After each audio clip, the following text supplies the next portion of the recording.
जेठ जी की अकस्मात मौत के बाद मेरी जेठानी हमारे साथ ही रहने आ गई, क्योंकि उनका हमारे अलावा इस दुनिया में कोई और नहीं था। जेठ जी का ऐसे जाना उन्हें बर्दाश्त नहीं हो रहा था, इसलिए बार बार वो बेहोश हो जाती थी और मेरे पति राघव उन्हें गोद में उठाकर अस्पताल ले जाते। जब वो अस्पताल से वापस आती तो उनके चेहरे पर अलग ही खुशी झलकती, जिसे देखकर मैं सोच में पड़ जाती कि अभी अभी तो वो बेहोश थी और वापस आते ही चेहरे पर रौनक लौट आई, वो भी कैसे। खैर, शुरू में मैं इन बातों पर ज़्यादा गौर नहीं करती थी, क्योंकि उन्होंने अभी अभी अपने जीवन साथी को खोया था और वो दर्द किसी भी औरत के लिए बहुत बड़ा होता है। पर आए दिन उनका यूँ बार बार बेहोश होना और बेहोशी के बाद अस्पताल से यूँ मुस्कुराते आना मुझे कुछ खटकने लगा। इसलिए एक दिन जब मेरी जेठानी बेहोश हुई तो मैंने कहा, इस बार मैं जेठानी जी को अस्पताल ले जाऊंगी। पर जैसे ही मैंने कहा मैं ले जाऊंगी अस्पताल, वैसे ही जेठानी जी उठकर बैठ गई। उनका इस तरह उठकर बैठ जाना बहुत अजीब लगा। पर एक दिन जब जेठानी फिर से बेहोश हुई तो मेरे पति उन्हें अपने गोद में उठाकर अस्पताल ले गए। मैं भी चुपके चुपके उनके पीछे गई और जब मैं वहाँ पहुँची तो मेरे होश उड़ गए। वे दोनों एक कमरे में, मैं बिना कुछ कहे वहाँ से तुरंत निकल गई और अपने बच्चों में व्यस्त हो गई, क्योंकि मेरे अभी 2 छोटे छोटे बच्चे थे जिनकी जिम्मेदारी मुझ पर थी। खैर, थोड़ी देर बाद जेठानी और मेरा पति मुस्कुराते हुए घर आ गए। वैसे मैं और मेरा पति जेठानी का बहुत ख्याल रखते थे। एक तो वो बेऔलाद थी, उस पर से अब पति का भी गम था, तो मुझे उनकी हालत पर बहुत अफसोस होता था। लेकिन ना जाने क्यों जब से जेठ जी की मौत हुई थी वो रोज़ ही चक्कर खाकर गिर जाती थी। मेरे पति उन्हें डॉक्टर के पास ले जाते। मुझे तो बहुत परेशानी सी होने लगी थी।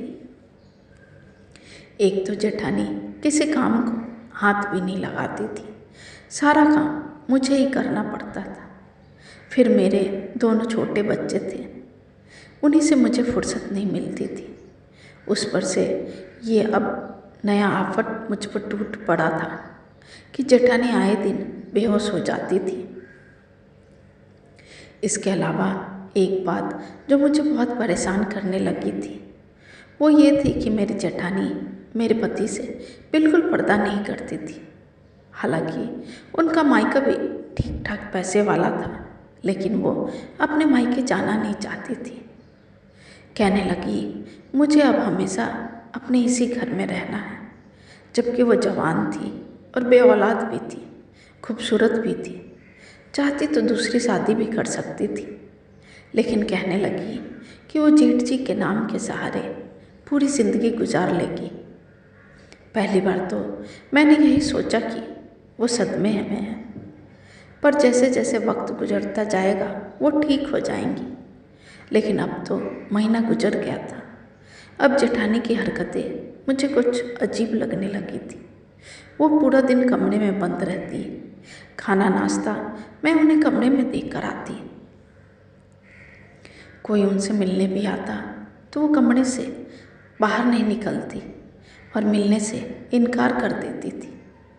अब ये भी नहीं था कि वो हर वक्त रोती रहती थी, बल्कि पूरा दिन नॉर्मल ही रहती थी। लेकिन जैसे ही मेरे पति घर में आते वो कमरे से बाहर आ जाती और मेरे पति से लिपट कर रोने लग जाती। कहने लगती, तुम्हारे भैया ने मुझे अकेला छोड़कर चले गए, मैं अब किसके सहारे जीऊँगी। मुझे ना जाने क्यों अब जेठानी की बात बुरी लगने लगी थी।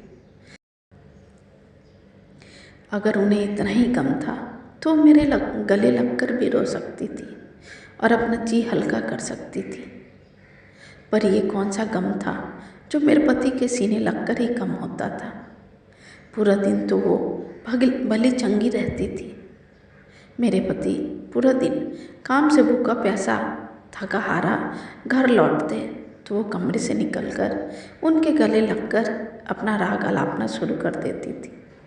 साथ ही चक्कर खाकर बेहोश हो जाती थी। मेरे पति उन्हें गोद में उठाए डॉक्टर के पास ले जाते और जब वापस आती तो बिल्कुल ठीक ठाक अपने कमरे में चले जाती थी। आखिर ऐसी कौन सी बीमारी थी जो समझ नहीं आ रहा था मुझे।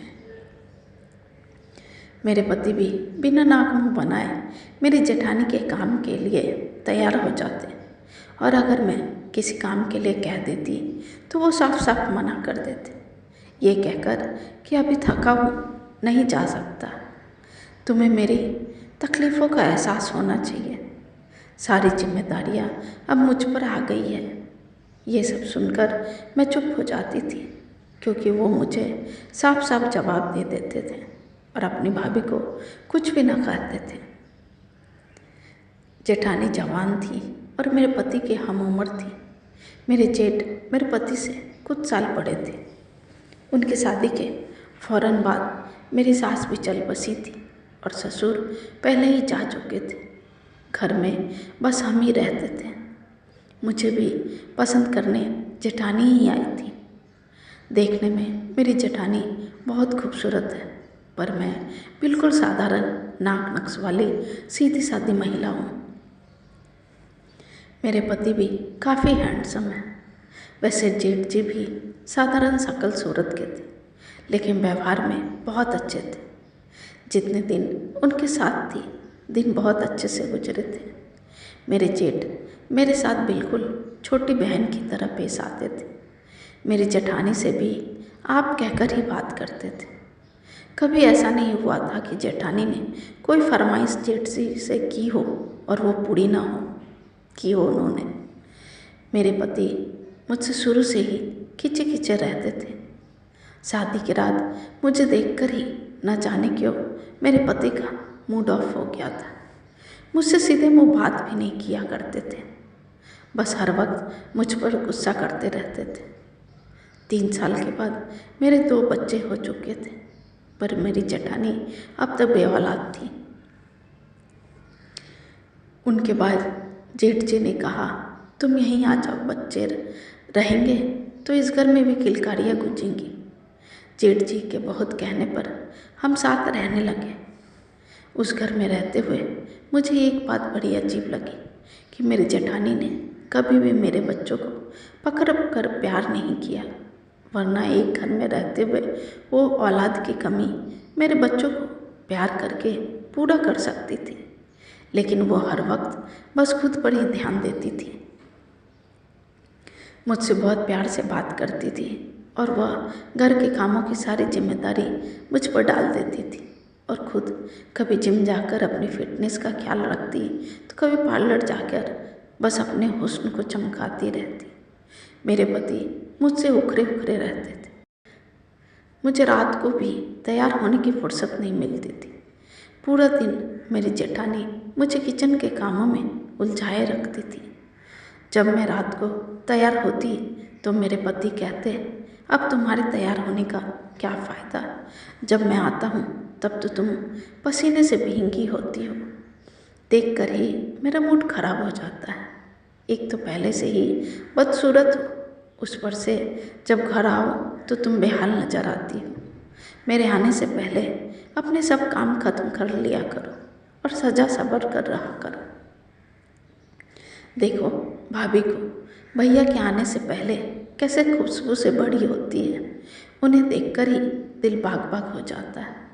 उस समय मुझे इनकी बातें कुछ समझ नहीं आती थी, बल्कि अपने पति की ऐसी बातों से तकलीफ़ बहुत होती थी, पर मैं कुछ नहीं बोल पाती क्योंकि मैं शांत स्वभाव की दबी सी औरत हूँ। मुझे ज़्यादा चालाकियाँ नहीं आती थी।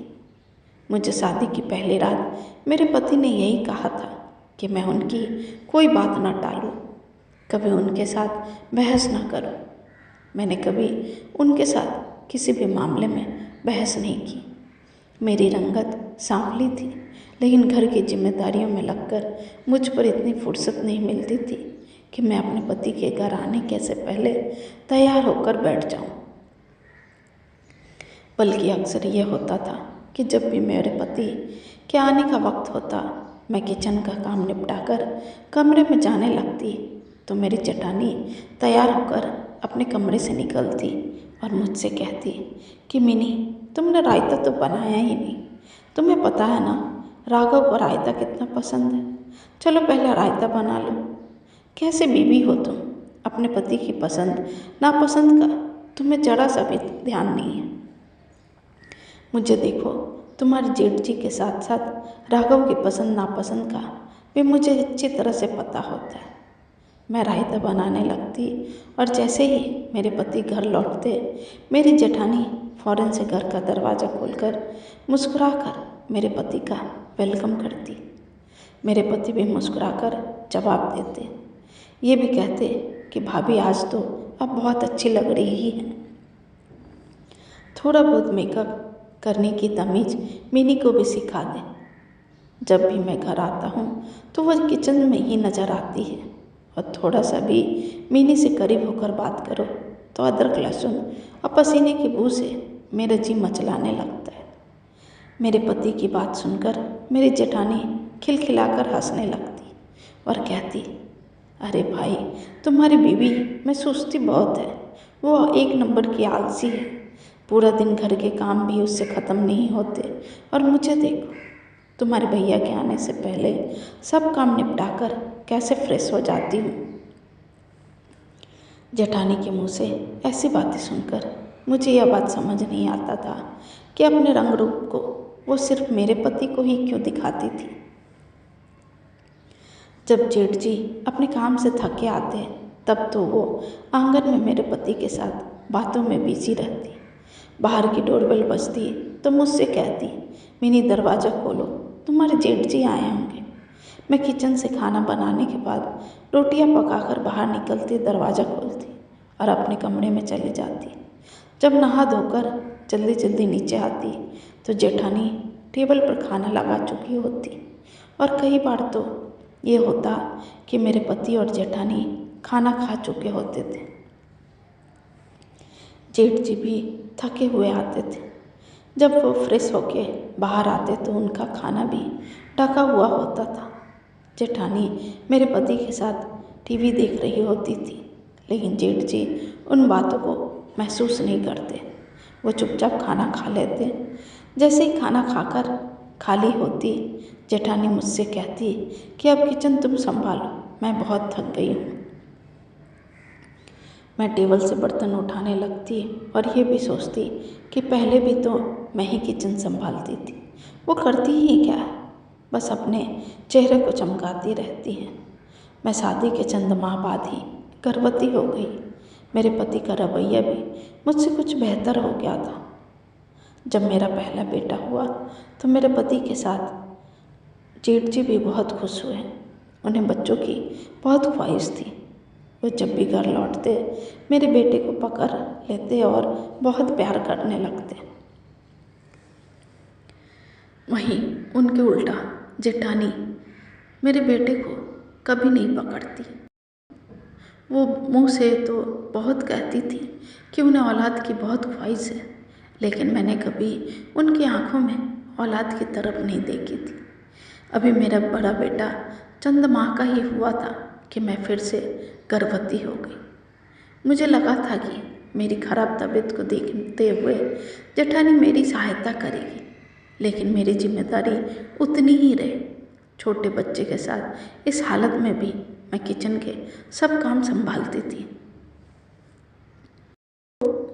अगर कभी अपने पति से शिकायत कर भी देती थी कि जेठानी मेरी बिल्कुल मदद नहीं करती, तो वो मुझ पर चिल्लाने लगते और कहते कि तुम अब जाहिल औरतों की तरह लगाई बुझाई शुरू मत कर दो, ताकि हमारे घर में झगड़े फसाद हो जाए।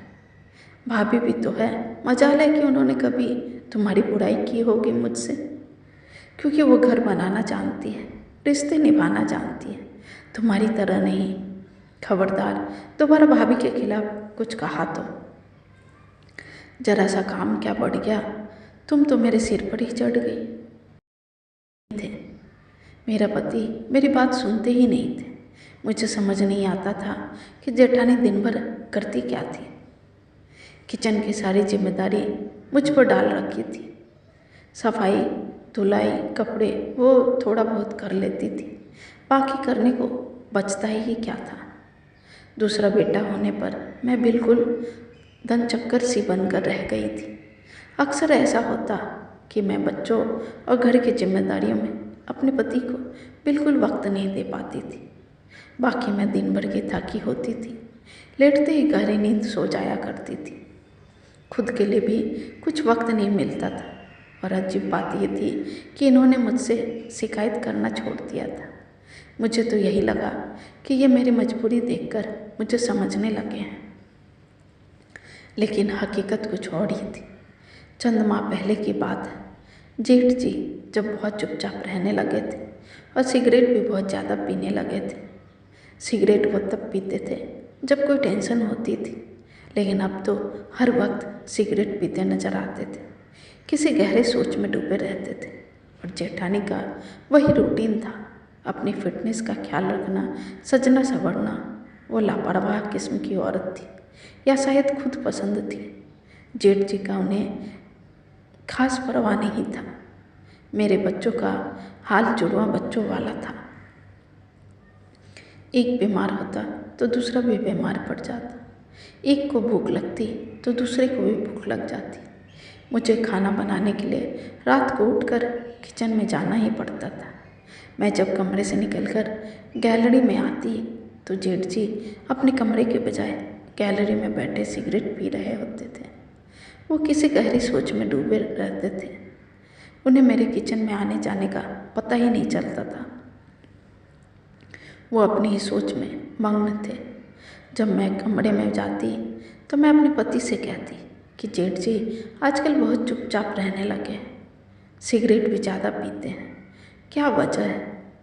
मेरी बात सुनकर मेरे पति, जो नींद में थे, कहने लगे, ऑफिस की टेंशन होगी, ठीक हो जाएंगे। पर दिन प्रतिदिन जेठ जी ठीक होने के बजाय अपने गम अपने सीने में छुपाए वो इस दुनिया से चले गए। और इधर जेठानी का एक नया तमाशा शुरू हो चुका था। जैसे ही मेरे पति ऑफिस से घर आते तो वो कमरे से निकलकर उनके गले लगकर रोने लगती और चक्कर खाकर बेहोश हो जाती। मेरे पति उन्हें गोद में उठाकर गाड़ी में बैठाए डॉक्टर के पास ले जाते। जब वो वापस आती तो खुश नजर आती थी। मैं तो उस दिन हैरान हो गई जब जेठानी लाल रंग का जोड़ा पहने, फुल मेकअप किए कमरे से बाहर निकली और रोने जैसा शक्ल बनाकर मेरे पति से कहने लगी, तुम्हारे भैया को मैं ऐसी ही अच्छी लगती थी, कहते थे तुम हमेशा सजी सवरी रहा करो, लेकिन अब वो रहे ही नहीं। लोग मुझे कहाँ इस तरह से बना सवरा देखकर जीने देंगे जैसा वो चाहते थे। उनकी बात सुनकर मेरे पति भी उनकी बात की तारीफ करने लगते, कहने लगे, आप रोज ऐसे ही तैयार रहा करो जैसे भैया को अच्छा लगता था। उनकी गलत बात पर भी मेरी क्या मजाल थी कि मैं इनके आगे कुछ कह पाती। अब तो रोज़ तैयार होने लगी थी भाभी, अब तो रोज़ तैयार होने लगी, घंटों मेरे पति से बातें करती रहती। मुझे अब ये सब देखा नहीं जा रहा था। हर 2-3 दिन बाद वो बेहोशी का ड्रामा करती। अब तो जब मेरे पति के साथ वापस आती तो हाथ में शॉपिंग बैग भी होता और मेरे पति मुझसे कहते कि भाभी का दिल बहलाने के लिए मैंने उन्हें शॉपिंग करवा दिया, ताकि उन्हें ये ना लगे कि भैया नहीं है तो उन्हें कोई पूछने वाला नहीं है। एक बार तो जो कुछ मेरी नज़रों ने देखा मेरे होश उड़ाने के लिए काफ़ी था। रात को मैं बच्चों के रोने की आवाज़ सुनकर उठकर बैठ गई। बराबर में देखा तो बिस्तर खाली था, ये गायब थे।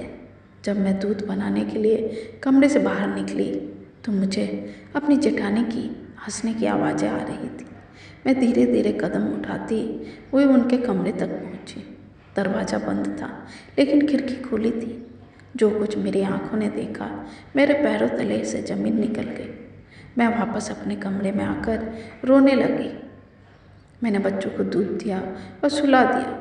कुछ देर बाद मेरा पति मुस्कुराते हुए कमरे में आ गए। मुझे देखकर कहने लगे, तुम अभी तक जाग रही हो। मैंने पूछा, आप कहाँ थे? तो कहने लगे, भाभी भाई के बाद बहुत उदास हो गई थी और अकेलापन महसूस हो रहा था। मैं पानी पीने कमरे से बाहर निकला तो मुझे उनके कमरे से रोने की आवाज़ें आ रही थी, इसलिए मैं उनके पास चला गया था उन्हें तसल्ली देने। मैं थोड़ी मुस्कुराई और कहा, आपके यहाँ भाभी को सीने से लगाकर तसल्ली दी जाती है क्या? मेरी बात सुनकर वो मुझे घूरने लगे, कहने लगे, तुम छुप छुप कर मुझे देखती हो, क्या समझती हो तुम मुझे? वो मेरी भाभी है, मेरे भाई की बीवी है। मैं उनको बड़ी बहन समझकर तसल्ली दे रहा था, लेकिन अगर तुम मुझ पर यूं ही शक करती रही तो हाँ, तब मैं ज़रूर उनसे शादी कर लूँगा। ये बात सुनकर तो मेरे होश ही गुम हो गए। मैंने एक चुप्पी साध ली थी। जेठानी तो और भी बेशर्म हो गई थी। अब तो मेरे पति के साथ बाहर खाना खाने भी चली जाती थी। वो मुझ पर हुक्म भी चलाने लगी थी, लेकिन मैं भी कब तक सब्र का दामन थामे रहती। एक दिन मैं उन पर चिल्लाने लगी।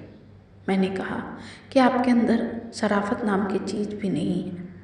देवर के साथ सोते हुए आपको शर्म नहीं आती? वो पति है मेरा, लेकिन हर रात आप उसे रो धोकर अपने कमरे में बुला लेती हैं। उस दिन भी जब मैंने कमरे की खिड़की से देखा तो वो मेरे पति के सीने लगकर हंस रही थी, कह रही थी, तुम मुझे बिल्कुल उनकी तरह लगते हो। जब मेरे करीब आते हो तो मुझे लगता है कि वो मेरे पास है। प्लीज़ राघव, मेरे पास से उठकर मत जाओ। और आप उनका सर सहला रही थी। मेरे पति कहने लगे, आप क्यों हर वक्त भाई को याद करती हैं? इस तरह तो बीमार पड़ जाएंगी।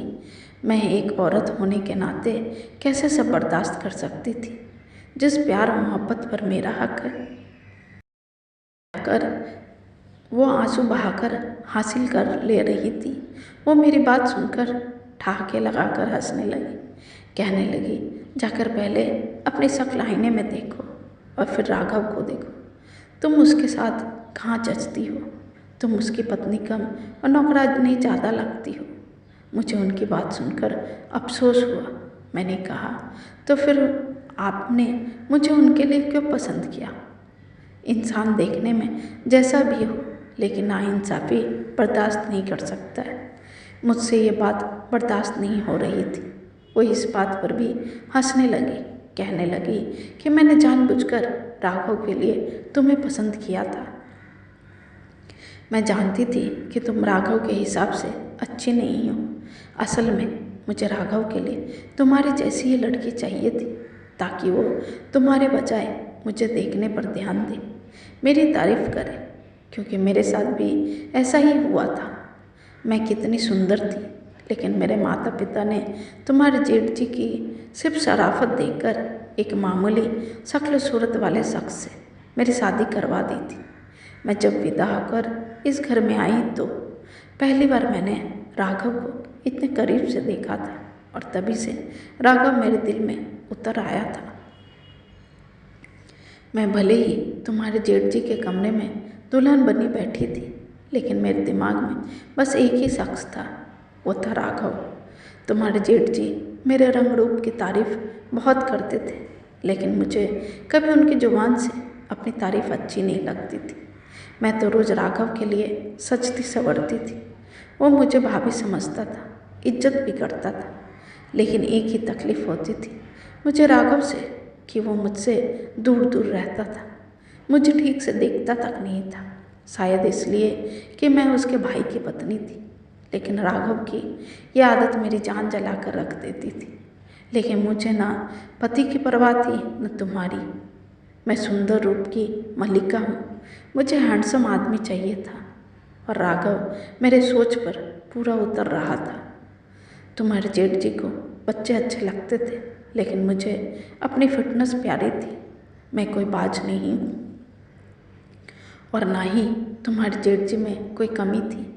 मैंने खुद ही बच्चों का झंझट नहीं पाला, क्योंकि मैं तुम्हारे जेठ जी से दूर रहने के और राघव से करीब होने के बहाने ढूंढती थी। मैं धीरे धीरे राघव से बातें करने लगी, उसके साथ वक्त गुजारने लगी। तुम्हारे जेठ जी को यही लगता था कि मैं राघव का ख्याल रख रही हूँ ताकि उसे माँ की कमी महसूस ना हो। जब भी राघव ऑफिस से वापस आता था, मैं तैयार होकर उसके सामने आती।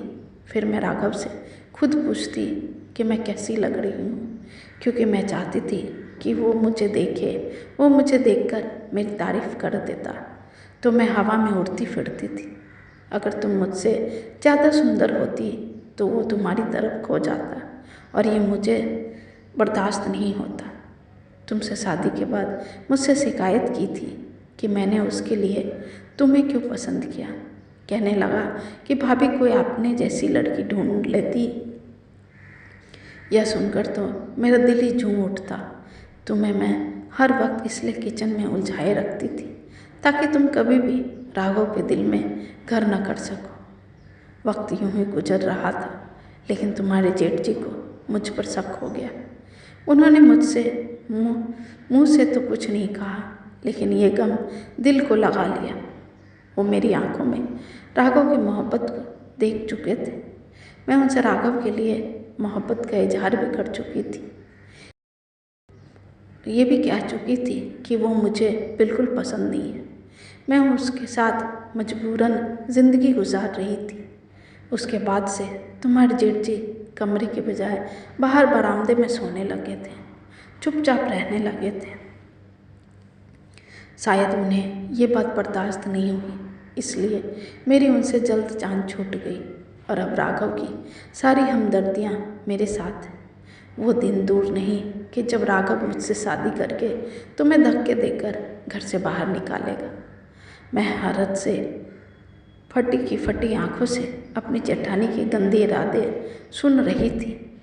जब बाहर का दरवाज़ा खुला देखा तो राघव बड़े गुस्से से अंदर आ गए और एक जोरदार तमाचा जेठानी के गाल पर मारकर कहने लगे कि मैं आपको अपनी बड़ी बहन समझता था और आप ऐसी घटिया सोच रखती हैं। मेरे बाप जैसे भाई को आपने मौत के घाट उतार दिया। अभी के अभी यहाँ से दफ़ा हो जाए, वरना मैं आपको जान से मार डालूँगा। जिस गुस्सैल अंदाज से राघव बोल रहे थे, लगता था कि वो अपनी भाभी की सारी बातें सुन चुके थे। मैं दिल में अपने भगवान का शुक्र अदा कर रही थी, क्योंकि मेरी बात पर तो शायद कभी भी भरोसा न करते। जेठानी की सच्चाई राघव के सामने खुल चुकी थी, इसलिए वो वहाँ से चली गई। राघव मुझसे नज़र झुकाकर कहने लगे कि मुझे माफ़ कर दो, मैंने तुम्हारे साथ अच्छा नहीं किया। रिश्तों की खूबसूरती इसी में है कि जो भी रिश्ता भगवान ने एक दूसरे के साथ बनाया है, उसे उसी नज़र से देखा जाए और गुजारा जाए, उसी में सबकी भलाई होती है। मेरे पति ने कहा, मुझे मेरी गलती के लिए माफ़ कर दो। मेरे दिल में उनके लिए बस हमदर्दी थी और कुछ नहीं। मैंने भी माफ़ करने में ही भलाई समझा। आज इस बात को गुजरे बहुत वक्त हो गए थे। जेठानी की भी शादी हो गई थी और हम भी अपनी गृहस्थी में बहुत खुश थे।